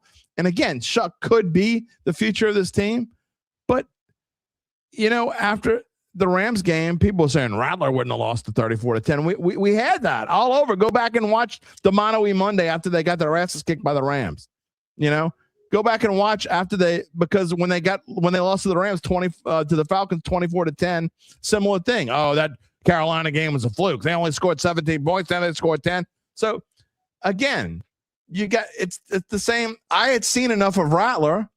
He played 14 games. Maybe the answer is 14, 15, 6, something along those lines. We're only at 7. Okay, so let's see a little bit more. That's all I'm saying. Mark says Denver is overrated. Mark lives in, or I don't know if do you live in San Diego, Mark, or are you just San Diego fan? So you're probably a Chargers. I think you're a Chargers fan as well. Is that your second team, Mark? Are the Chargers your second team? Just you could live on the North Pole, and I could tell you that Denver's overrated. Right, all the way. One Smoke says they'll take Denver over Texans easy. He'll ride. Of course you will. Of course.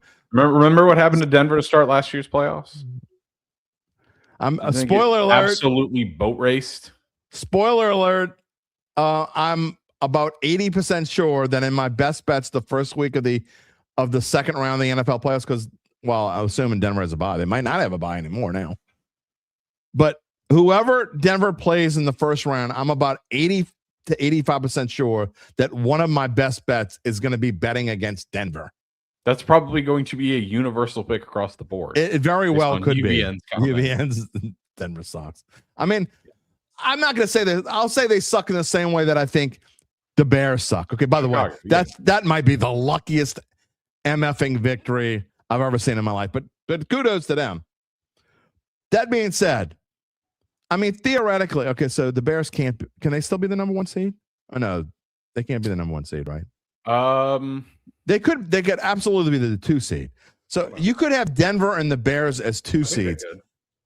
Could have you ever seen worse 2 seeds if that ends up being the case? The Broncos and Bears as 2 seeds. I don't know. Combined? I don't know. Maybe. I don't know. The Bears are currently the 2 seed at 11-4. Yeah, Seahawks are 12-3. They could absolutely still be the 1 seed. There they go. And the Broncos could be a wild card team, by the way. Still, the AFC playoff picture is stacked. Yeah, it's gonna look. I think that, and I say this a lot lately, but this has been maybe not the. I can't say I've enjoyed this season more than any other, and it's not just because the Saints have been are 5-10. But I will say this: I think this is the most insane. This is the most insane football season I've seen, with so many ridiculous comebacks and weird things happen and all sorts of things. Jason says, don't forget Sean went 9-8 in his last year with nobody. Bo Nix and Drew. He's a Hall of Fame. Yeah, he's going to be in the Hall of Fame. No question. Denver is going to win it all, maybe out in the first round. Yeah. Bo Nix and Drew. That's, to me, that's the key sentence in that entire thing. Bo Nix is just not that good. And but he's Sean Payton's handpicked quarterback. So you can't, it's the same as before. I'll remember when everybody wants to talk bad about Mickey Loomis and all the bad shit he did, but at the same time, he didn't get any credit for anything. Well, it was the same thing with Sean Payton. Nobody ever wanted to give him any of the negative stuff when they went 7-9 3 years in a row, but he got all the positive, all the glory. It can't be both ways. So Sean Payton is a great football coach. He's a fantastic offensive mind, no question. He helped bring this team to somewhere they had never been before and helped them win their first and only to date, their only Super Bowl. But at times I think people just you can't just bow down to the dude. He's not as, you could say, when I say things are overrated, people get mad at me, but I think to some extent Sean Payton is a little bit overrated. Great, don't get me wrong, but I don't think he's nearly as good as everybody thought he was. That's just my opinion. Sticking on talk of this year's NFL, this is probably the first time in recent memory when I have no idea who's going to come out of either conference. Yeah, it's hard to predict. So loaded. It's so super hard to predict in almost every team. I agree. That's what's going to make this playoff super fun. Mark, by the way, says he was born in Boston, grew up in San Diego. Saints are his number 1. Patriots are his number 2. This makes sense. You dropped the Chargers when they left San Diego, and you followed Breeze to NOLA. I've known so many people, Mark, that like NBA fans who wherever LeBron goes, that's their favorite team. So I completely get that. So Drew Brees was your favorite player, and you followed him and became a Saints fan. That makes complete sense. And I just use LeBron as an example. I know a lot of other players, like people became Bucks fans when Tom Brady left the Patriots and went to the Bucks. They suddenly became Bucks fans because they loved Tom Brady. So I completely understand that. Whatever the case, Mark, we're glad to have you. All right, moving on here, and I'm going to finish up with the Saints and maybe say spend 1 minute, literally 1 minute on the Pels. But we got to do our Monday Night Football picks. And Gabe, you were really good again. Of course, the only bet that I placed on your picks was, of course, I took the Raiders Texans under. That was the only one you lost. Only one I lost. So you're like 5-1 the last 2 weeks combined. You're on fire. So I'm interested to see what do you think? The 49ers control their own destiny in the NFC. And what I mean is they fully control their destiny. They win their last 3 games. They are the number 1 seed, not just the winners of the NFC West. They are the number 1 seed. And I'm kind of surprised this line is this low, which means it stinks to high heaven. The 49ers are -5.5 over the Colts, total of 45.5. Do you have a best bet for tonight's game? No. I'm okay. Like you. This line is fishy. I think despite Phillip Rivers being the starting quarterback in Indianapolis, still got a great run game with Jonathan Taylor. That goes without saying. They've got some receivers who can still make some plays, especially when you get them in the open field. The thing that no one talks about, though, is their defense. Their defense is still pretty good. I like the Niners to win. I just don't know what Indy team is going to show up because this is a must-win for them. But last week was kind of a must-win. Have they already fallen so far behind that they're just down? Because this is it for them. If they lose, they're essentially done. Not mathematically, but for all intents and purposes. So, yeah. I'm not playing this game. I'm going to play it for about a half a unit, which means I don't love it, but I'm going to play. I'm a degenerate, and it's Monday night, and I don't have anything else to do. Although I will say this. last night I was kind of kicking myself a little bit, of course, at the end. I really like New England. I liked UBN's pick there. However, when I went and looked, it was like 80% New England. So I decided to stay away from it. So yeah, it was like, it wasn't just We've been really good with square picks. It was like double square. Okay. So I really like New England. But I decided to stay away from it. Actually, I'm sorry, I'm wrong. People were betting, I don't know, whatever it was. I just stayed away from it. I didn't like it. This one, I actually like the anti-square pick. I like the Colts to cover. I'm with you. I don't think San Francisco wins the game, but I think they're going to be looking ahead a little bit. They've got huge games in their two final games. They play the Bears next week. I think they're both at home, by the way. So I think they go home and they finish off. They play the Bears next week, and then they finish up with Seattle.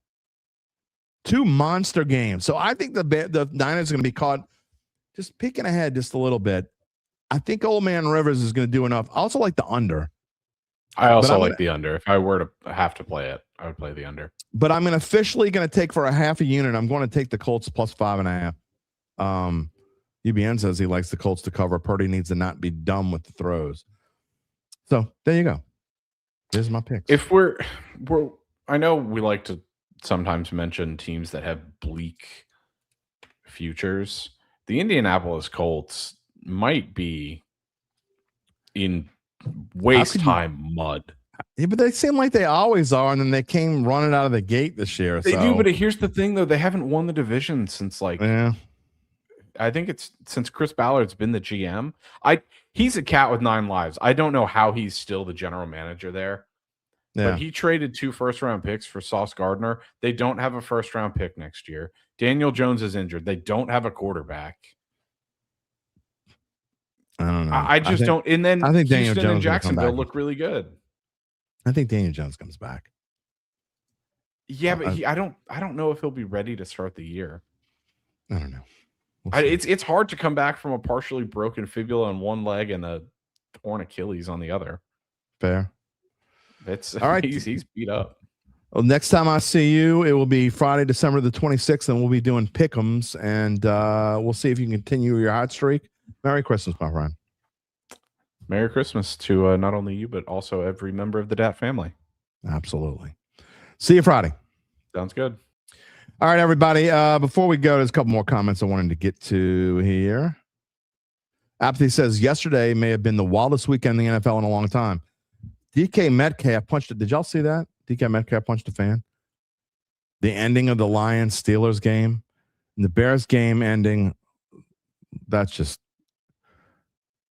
I mean, you can't take away, I don't mean to, I know this sounds bad because I know that I've been hating on the Bears all year, so it sounds even worse. But you're down 16-6 with whatever. I mean, you can't do anything, and then all of a sudden you get going, and then they got to play. I mean, Jordan Love didn't play for the last 3 quarters of the game. But that has got to be the luckiest ending. I mean, you could say Seattle if you want from the Rams, but that they came down the field and did it. I mean, they methodically did what they had to do, but I don't know. And not only that, the Rams made some big mistakes. I guess you could compare them. The Bears are so super lucky there. I don't know. Gabe says luckiest end was the Arizona game. Which one? What are you talking about? I don't remember. Sorry if I don't remember. The Arizona-Tennessee game. Yeah, you're right. But I forgot it because Tennessee's so bad. But yeah, you're right. That was like 3 weeks ago. Anyway, it's just been a crazy season. And also Minshew tearing his ACL. Earl's Pick says, Derry Downer of the day telling me no Wednesday show. You have no idea how this show helps a chunk of your work. You have to work on Christmas Eve? I'm sorry if you do. I thought about doing something for Wednesday, Earl, but I'm going to spend Christmas Eve with the fam. I haven't taken a lot of days off since we've gone independent. I took, in fact, I haven't had a lot of full days off. I'm trying to think. Saturday was a full day off. I didn't do anything Saturday. Well, I actually did work. I take it back. I did play-by-play for St. Paul's basketball. I had a dub. Real quick, the story on St. Paul's basketball on Saturday. Not that you care who won, but so we normally have like post game, and the coach comes over, and we have a 6 to 8 minute interview with the coach after the game, and all this stuff, and we give our sponsors love. And I told the producer, or the director, Saturday, I'm like, Tulane's on. When this game's over, I'm going to say, thanks, everybody. Here's the final score. I'm Jim Derry. Y'all have a great evening. Good night, everybody. Of course, we get double OT. Just how it works. Now, we still said good night, Irene, when the game was over, but we had double OT. God has a very sick sense of humor sometimes. Sean wants to know, why do we crap on teams that do what they're supposed to do, basically beat the teams on their schedule? Which team am I crapping on? Am I crapping on the Saints? Am I crapping on the Broncos or the Bears? Or all three? Or two of the three? I'll tell you the way that I see it. And if you're talking about I'm guessing you're talking about the Broncos. But if you're talking about the Broncos, I just don't think they're that good. I know this. The Jacksonville Jaguars made them look silly yesterday. And maybe I got to stop dissing on the Jacksonville Jaguars. And of all the quarterbacks who I think are mediocre, and maybe I'm at least currently wrong about, you know what? I'm going to throw Trevor Lawrence in there. I don't know. Maybe he's just, Liam Cohen has helped him that much. It's possible. But I'll tell you this. I think Caleb Williams, he did some great things at the end of that game, and that pass was a phenomenal pass. I just don't know, man.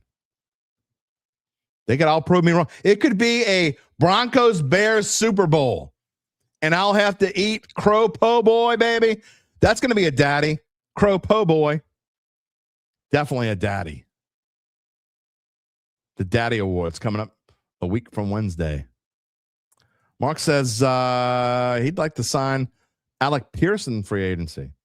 Is he a free agent? That would be an interesting free agent. Excellent receiver. One Smoke needs the 49ers to stop Jonathan Taylor. There's a lot of fantasy player. Look, I'm going to tell you, not that anyone cares about my fantasy team. Had I started Kyle Pitts last week, I'd have an excellent chance to be moving on this week to the championship. However, I didn't. Good friend of mine. Okay, in my league, we have a different scoring system than most people. Real quick, the average, if you score 50 in my league, you're going to win about 75% of the time, maybe 80% of the time. And my boy's team has he has Stafford and he has Puka, and he scores 41 on Thursday night. Game's over, right? It's 73-71 going into tonight. And Kevin Spain has been on the show, Titans fan. He has Jawan Jennings tonight. So he basically needs Jawan Jennings either not to have 100 yards receiving, or he can't score a touchdown. If either of those things happen, he's going to score 73 and lose, which is basically essentially in most regular leagues that are not non-PPR leagues, that's the equivalent of scoring 150 and 140 and losing. Yeah. So speaking of my buddies, Joe DeStefano's here. Just joined. Is Taysom, Cam, and Alvin going after the season? We talked about it already. We have talked about it. Taysom, not Tyson. Taysom, Cam. We also talked about the potential Demario Davis being gone. I never really made a prediction, so I will make a prediction. Here's my prediction. And I'll make percentages. I think Taysom being gone is about 98%. Alvin Kamara gone, 85%. Cam, 50-50. And I know the normal, the logic says that Cam is really probably more like, I'm not doing 6-7, 60-70. No, 60-70. I think Cam is logic says 75%. I'm telling you, it's just a gut feeling that Cam comes back. And then Demario Davis, I'm going to say, I'd say it's only like 30% that he's gone. I think he comes back. He's still playing fantastically.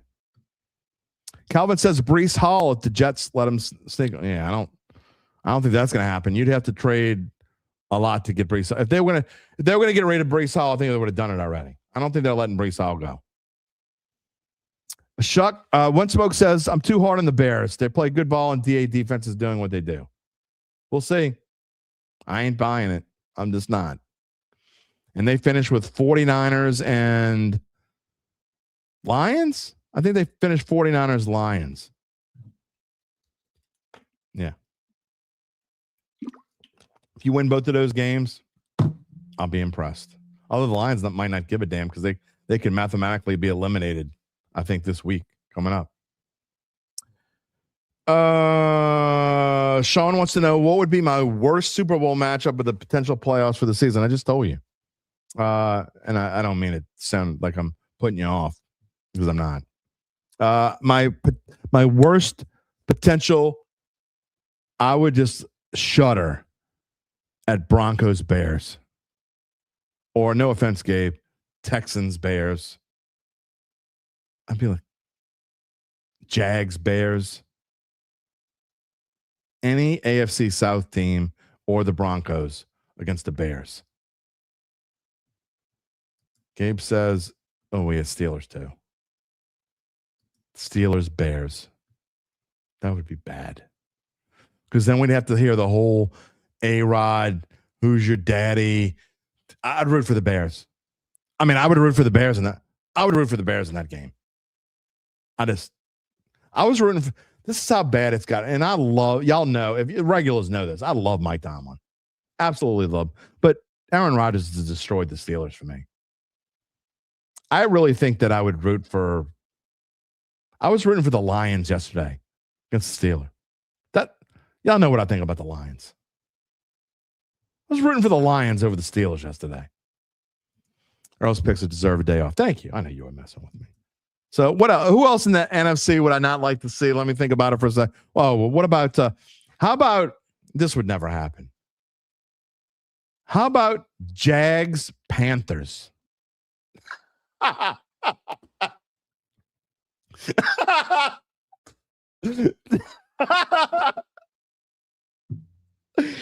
Jags Panthers in the Super Bowl. Oh my God. Steelers Panthers in the Super Bowl. I'm like, I think I'd go watch Sanford and Son reruns.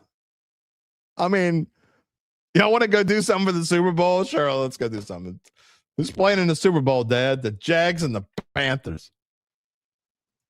Oh, Gabe said he would watch the Puppy Bowl. You might watch the Puppy Bowl anyway. Ryan says, as we go, we're about to go bye-bye. Sorry. I'm dragging this thing on because it's our last show before Christmas.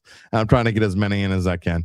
It's looking like one of those tough watch Super Bowls. Give them the Rams and Bills to make the Super Bowl. No CFP picks. Well, they don't play until next week. So not today. And I'm glad you brought that up. We may actually... haven't decided yet. We may actually have a CFP show that I'll record, maybe, if we can find a way to do it. We could run that on New Year's Day, like as a recorded thing, maybe. Maybe. We'll see. All right, I want to give, I never came back to, and you know what, I'll do it now. I apologize, Evangeline. I meant to read before Gabe came on. We told you earlier, we'll let you know more about how Evangeline Securities can help you figure out what your family-run or privately held business might be worth and whether it's time to sell. How do they do it? Great question, Jim Derry. After their complimentary valuation of your company, if you decide to proceed, Native Norlinian, Nick Braden, and the folks at Evangeline, they'll begin an extensive auction process from among established private equity funds from around the whole wide world. They'll maximize the return for the founder and his or her family. Evangeline Securities is the top producer on their platform. There are very few companies like them in this area, and none with their dedication and success. They are fully licensed. They're ready to serve you. So get in touch with Nick about what's really important. Not what the worst Super Bowl matchup could possibly be, Jags and Panthers. Can you even say that without laughing? It's hard to say without laughing. What's really important? The rest of your life. You can find them at www.evangelinesecurities.com. All right, it is time for us to go this morning. A-Town, or this afternoon now. A-Town says, time to hit the highway. Merry Christmas to me, Gabe, UBN, rest of the Dattitude podcast family. Absolutely. He will see us next year. We're going to be back before next year. We'll be back Friday. We got 2 more shows. Three more shows. We got 3 more shows here in 2025. We got a show on Friday. We got a show next Monday. And we'll have a recorded show. The Daddy Awards coming on a week from Wednesday. That should be a lot of fun. Cannon says, when the Saints go back to the Super Bowl, the whole world will watch because that won't be boring at all. Okay. It won't be boring. Merry Christmas, Joe. Charles says he won't miss the daddies. It's going to be a lot of fun. All right, everybody. That is going to wrap it up for us on this Mano E Monday. I want to thank Gabe. I want to thank you. You're not our guest. You're our family. You know that. We hope you can join us next on Friday for not just any old pick'em, but for week 17 pick'em, the penultimate regular season week of the NFL. I got to use it again.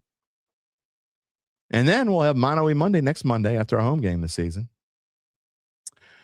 Not a home game, road game. You know what I meant. Maybe after our 4th win in a row. That's coming up next Monday. A reminder, if you haven't already done so, please subscribe to the Dattitude YouTube page. Give us a thumbs up. Give us a like. Whatever it takes. This way. We used to do this, and we'd get that stupid icon thumb. Remember that, Gabe? I don't know where it went. It's gone. Click the little bell to receive notifications when we go on the air live. You can also find us wherever you get your podcasts, including Apple, Spotify, and many more. Everyone have a wonderful, fantastic, glorious, merriest Christmas you could possibly have. Hug the ones you love tightly. Give them all a kiss for me. We will see you on Friday. And until then, take it easy, my friends.